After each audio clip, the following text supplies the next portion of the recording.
नमस्कार दोस्तों, stories voice में आपका स्वागत है। आज की कहानी है बूढ़ी होना गुनाह क्यों। राधिका, माँ जी कितनी बार कहा है आपसे, ये रानी विक्टोरिया की तरह साड़ी जमीन पर लहराते हुए मत चला करो। अब आपके पति नहीं है जो नई नई साड़ी रोज ला कर देंगे आपको।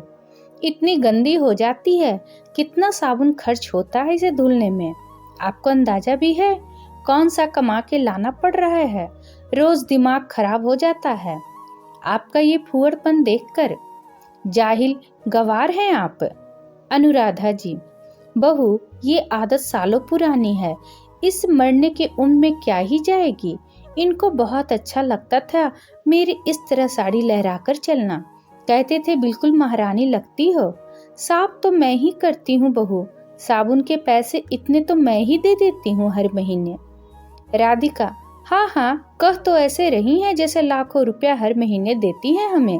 3,500 रुपये में आपकी दवाइयाँ, च्यवनप्राश, कपड़े, आपके खाने पीने का खर्चा। देखे कि साबुन और आपके शौक श्रृंगार।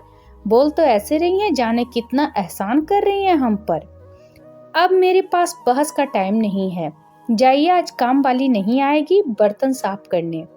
जब तक मैं बाजार से आऊं बर्तन कर देना, झाड़ू लगा देना, सब्जी काट के रख देना। समझी कि फिर से बताऊं? पिछली बार की तरह सब काम अधूरा छोड़कर चारपाई मत पकड़ लीजिएगा। अनुराधा जी, बहू मैंने काम की वजह से आराम नहीं किया था। मेरी कमर में असहनीय दर्द था, बीपी भी बढ़ गया था। राधिका, बहाने बनाने तो कोई आपसे सीखे। चलिए आप अपना काम कीजिए, और हाँ, आटा ज्यादा मत लगा देना। सुबह की 4 रोटी रखिए आपके लिए। अनुराधा जी बिना कुछ कहे अपने पल्लू से आंसू पोंछते हुए किचन में बर्तन मांजने लगी। सोचने लगी रोहन के बापू ने रानी की तरह रखा उन्हें। मजाल है कभी किसी भी बच्चे ने उनके सामने मुझसे ऊंची आवाज में बात भी की हो। जब शाम को वापस आते तो खोए वाली मिठाई जरूर लाते। इतनी इतराती थी कि मैं अपनी किस्मत पर लाखों कंबल रजाई हर साल गांव वालों को बांटते। वहीं अनुराधा जी को आज एक फटी हुई रजाई मिली हुई है ओढ़ने को। उसमें भी पैर बाहर आ जाता था, जिसे किसी तरह सिलकर गुजारा कर रही थी। तभी अचानक अपने नाती अंशु की आवाज से वो वर्तमान में वापस आई। अंशु, दादी देखो मैं क्या लाया हूँ आपके लिए, खोए की मिठाई। आपकी फेवरेट है ना, दादाजी हमेशा लाते थे आपके लिए। अनुराधा जी, अरे मेरा लल्ला, तुझे कहाँ से मिल गई ये खोए की मिठाई। अंशु, अरे दादी वो ना नानू आए हैं, वही लेकर आए हैं।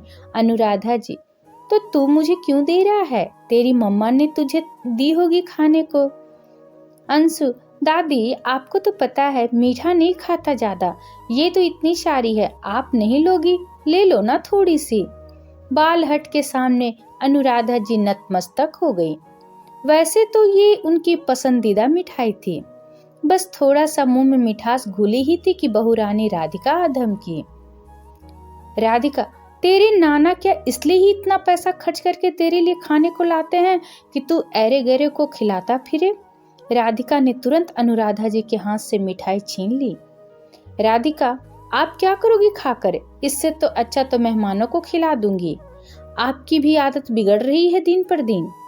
कान खोलकर सुन लीजिए, आज के बाद अगर अंशु से कोई भी चीज चोरी से मंगवाएं तो मुझसे बुरा कोई नहीं होगा। अंशु, मम्मा ये तो पापा की मम्मा है, आप मेरी दादी से ऐसे कैसे बात कर सकते हो। इन्होंने चोरी नहीं की, मैंने दी है इन्हें मिठाई, दादी नहीं मंगवाई है। राधिका, ज्यादा आया दादा दादी करने वाला, ज्यादा जवान चलने लगी है तेरी बुड्ढों के साथ रहकर, जा अपना होमवर्क कर। अनुराधा जी पल्लू से आंसू पोंछते हुए अपनी टूटी हुई चरपाई पर आकर बैठ गईं। पति की तस्वीर से घंटों बातें करती रहीं। बोली, रोहन के बापू अब तिरस्कार सहन नहीं होता। पूरा जीवन बच्चों की परवरिश में गुजार दी हमने, उसका ये सिला मिला है हमें, पर अब नहीं, अब तिरस्कार सहन नहीं। मन में कुछ प्रण लिए अनुराधा जी सो गईं। अगली सुबह होते ही राधिका चिल्लाई, मम्मी जी, ये क्या आपने आज झाड़ू नहीं लगाई, न चाय बनाई, न नाश्ता? कितना समय हो गया है, क्या हो गया है आपको? अनुराधा जी, मुझे कुछ नहीं हुआ। मैं सास हूँ और ये मेरा घर है और मेरे पति का है। ये एहसास हो गया है मुझे। तुम लोग इस घर से जा सकते हो। अगर आज ये घर खाली नहीं किया तो कल पुलिस को बुलाऊंगी। राधिका और रोहन अनुराधा जी के चेहरे ही देखते रह गए। अनुराधा जी का फैसला अडिग था। रोहन और राधिका किराए के घर में रहने लगे। अंशु आ जाता है दादी के पास रोज। उसे वह तरह तरह का पकवान बनाकर खिलाती है और घंटों उससे बैठकर बातें करती है। अनुराधा जी का फैसला गलत था या सही, कमेंट करके जरूर बताइएगा। अगर पसंद आए तो प्लीज लाइक एंड सब्सक्राइब करना ना भूले। इसी तरह और भी कहानी सुनने के लिए कृपया बेल आइकन बटन को दबाना ना भूले। वीडियो देखने के लिए आपका बहुत बहुत धन्यवाद।